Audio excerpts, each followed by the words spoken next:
This is a look of Hurricane Ian as it made landfall in southwest Florida yesterday. This morning, it's now a tropical storm. However, it's still expected to cause high wind and major flooding in the area. Well, good morning and thanks so much for joining us here on Up with KREM. I'm Channing Curtis. Let's get right to our own forecast with meteorologist Thomas Patrick. Because Thomas, there's a lot still happening in Florida, but there's a lot weather-wise going on here in the inland northwest as well. Yeah, a big weather-changing day today, especially with the rainfall this morning. That's going to be quite persistent, especially during these morning hours on this Thursday. It's going to make for a much cooler afternoon, especially compared to some of those hot summer-like days we've had recently. So here's the latest on Doppler radar. Let's zoom in on Spokane County, where we see most of the rain is kind of on the western side of the county. So think Airway Heights, Medical Lake, certainly getting the heaviest rain, but it did just pick back up, especially here at our South Hill studios. But look at the Palouse. This is now heavier rain when we start to see the orange and the red shades on Doppler radar. The intensity picking up, especially between Moscow, Pullman, and areas to the west towards the La Crosse area as well. There is maybe one, two, three lightning strikes over north central Idaho between Craigmont and the Orofino area. So wouldn't be surprised to get a couple lightning strikes or a couple rumbles of thunder, but definitely the rainfall is going to be consistent through this morning. It's 54 degrees. We're about 15 minutes past sunrise or so on a wet morning across Spokane. That rain might actually pick up in the coming hours here. And while temperatures are in the 50s, which is fairly mild right now for this hour of the morning, they're just not going to go anywhere for today. We stay in the 50s, maybe cracking 60 degrees, but that's about 20 degrees colder than what we had just from yesterday. Breaking news just into our newsroom. We have learned that all lanes on Interstate 90 near Moses Lake are closed. The Washington Department of Transportation tweeted that there has been a semi-crash at exit 189. Now, right now, we have not been told of any injuries. We also are trying to find out when the estimated time to reopen the roadway will be. Of course, we are continuing to ask the questions and get you answers here on Up with KREM, and we'll continue to update you with the very latest throughout the morning and on our website, krem.com. Well, take a look at your screen right now. These are actually videos from different locations across Florida as they saw the Hurricane Ian make landfall as a Category 4 storm. Right now, almost 2.5 million people are still without power in Florida, and officials say it could take weeks for the electricity to come back on in some areas. Now, earlier this morning, the National Hurricane Center downgraded Ian to a tropical storm. President Biden is set to visit FEMA headquarters in Washington, D.C. today, where he will be briefed on the federal response to the storm. Ian is the 5th strongest hurricane to ever hit the country. As the days go on, Ian is still expected to cause strong flooding and heavy wind. The storm destroyed homes and uprooted trees as it moved through parts of southwest and central Florida. Now take a look at this video. That image that you see floating in the water there, that's actually a refrigerator that's floating. Now you can also see the cars behind it by taking a look at that, just how much water there is on the ground there.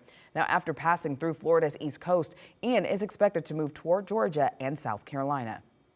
This has got to be probably one of the worst hurricanes I've ever experienced in my life, and I've had a few. We try to stay as high as we could, but you just get to a point where you can't go anymore. You have to either swim or drown.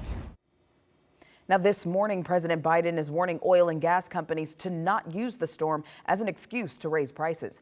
The president says if this happens, he will ask federal officials to determine, quote, whether price gouging is going on. A spokesperson for the American Petroleum Institute says that prices are affected by market forces like supply and demand, not by individual companies. In the meantime, crews from across the country are making their way to Florida to offer any support that they can. And that includes a woman from Moses Lake. She's working with the Red Cross to run a 72-hour shelter for the thousands of people forced to evacuate. So we support them, we feed them, we have partners that help bring them clothes, and then we help them get back on the road to recovery, try to figure out what recovery looks like for them. Now, of course, not everyone can go to Florida to help with the relief, but she says that donations to the Red Cross do go a long way. If you would like to, you can make a donation on their website at redcross.org. The value statement for this group is this: to have that camp cleared out without ever having to use a law enforcement means. Spokane County Sheriff Ozzie Knezovich spoke with KREM 2 right after his meeting with Spokane Police, where they discussed a plan to shut down the homeless encampment near I-90. Last week, the sheriff sent a letter to the Department of Transportation saying that he would clear the camp if they won't. KREM 2's Kyle Simchuk has more on the plan and the reactions it's getting. New details and a new timeline for clearing out the homeless camp, which has grown to an estimated 600 people. Sheriff Ozzie Knezovich met with Spokane's police chief and other city leaders to discuss what it will take to shut down the camp and relocate people. The sheriff and police chief both agree they want this situation to be resolved without getting law enforcement involved. The sheriff also outlined a new timeline to clean up the camp somewhere between October 25th and the second week of November. There's no good decision as it relates to this camp. I think it's just a what's the least bad decision, and you have people on both sides of the spectrum that think, you know, whatever the decision is, there's going to be people that are going to be unhappy. Midel called the camp a hotspot for crime. SPD data shows that calls for service within a quarter-mile radius of the camp have shot up 73% compared to this time last year. Once people are cleared out, Midel says smaller camps could start to pop up around the city, but he says those will be much easier to deal with, and SPD will be ready to address those. For Up with KREM, I'm Kyle Simchuk. Overnight, the Spokane Public School Board discussed how to keep students safe from gun violence. They're now considering working with law enforcement, health agencies, and nonprofits to teach people how to safely store firearms. According to gunviolenceprevention.org, more than 34% of Washington residents say that they have a gun in their home, but only 36% of them store them securely. In the recent years, the topic of school safety and the topic of firearm safety has been a really prominent aspect of the both local and national discourse.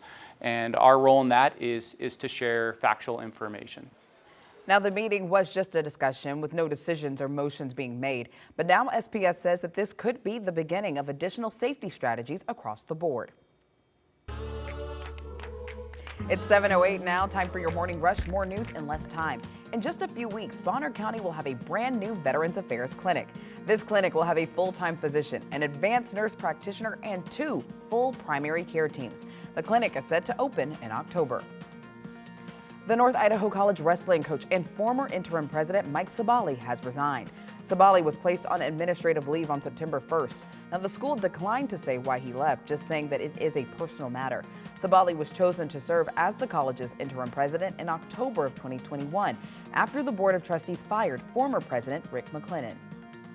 While starting Monday, the next phase of the Thor-Freya construction project will begin. The intersection of Freya and Hartson will be closed and traffic will then be rerouted down 8th.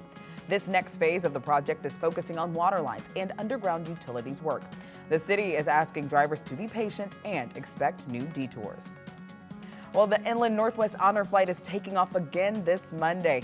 The program flies veterans to Washington, D.C. to see the monuments built in their honor.